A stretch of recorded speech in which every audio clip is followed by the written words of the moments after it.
कपातीवर नाही, नियोजनावरती आक्षेप आहे. 2 मिनिट. ओके. पाणी पुरवठा योजना नाशिक शहर हे धरणांचं माहेरघर आहे आणि गंगापूर धरण आणि मोकळे धरणामध्ये आणि दारणामध्ये देखील तिन्ही धरणामध्ये पिण्याच्या पाण्याचं नियोजन केलं तर जुलैच्या अखेरीपर्यंत अडचण यायला नको असं माझं मत आहे. आज काही ठिकाणी पाणी प्यायलाच मिळत नाही आहे शहरात. दररोज बोंबाबोंब आहे, दररोज हांडा घेऊन लोक रस्त्यावर निवेदन देत आहे. पण महापालिकेचं प्रशासन कुठल्याही परिस्थितीमध्ये त्याचं गांभीर्य घेण्यास तयार नाही आहे. गेल्या निवडणुकीपर्यंत ठीक होतं, 20 तारखेपर्यंत व मतदानापर्यंत काही कर्मचारी तिकडे मतदानाच्या आपल्या निवडणुकीच्या कामावरती गेले असेल तर लोक समजून घ्यायचे. आता 3 दिवस झाले पाणीच नाही आहे पिण्यासाठी. म्हणजे पाथर्डी शिवार, सातपूर शिवार, आडगाव परिसर, ही जी नाशिक रोड DGP नगर हा जो विभाग आहे या ठिकाणी काही ठिकाणी पाणी दिलं जातं, काही ठिकाणी दिल्या जात नाही. आता आज असं तुमच्या माध्यमांमध्ये सांगितलं शनिवारी पूर्ण दिवस राहील बंद आणि रविवारी दुपारपर्यंत.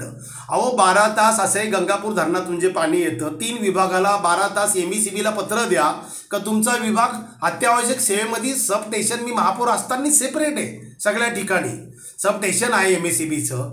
तर हे त्यांच्यावर लोटतात का त्यांची लाईन बंद आहे म्हणून पाणी देऊ शकत नाही.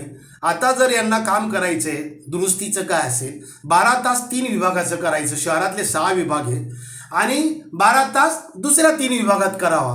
म्हणजे सकाळी जर समजा शिवाजीनगर जलनगरीहून जिथं पुरवठा होतो 12 बंगल्याहून आणि पंचवटीतून या 3 ठिकाणचा विभागातला पाणी पुरवठा 12 तास करायचा आणि DGP नगर आणि विलोडी आणि त्याच्यानंतर नाशिक रोड महसूल आयुक्त कार्यालय या 3 ठिकाणून जिथं वितरण होतं यांचं 12 तासांनी तिकडे करायचं. शुक्रवारी संध्याकाळी ज्या एजन्सी काम करणारे आहेत दुरुस्तीच्या त्यांना शुक्रवारीच कनिष्ठ अभियंता, उप अभियंता, कार्यकारी अभियंता यांनी त्याच ठिकाणी त्यांना उभं ठेवलं पाहिजे आणि शनिवारी काम करून घेतलं पाहिजे आणि रविवारी बी बंद पाणी.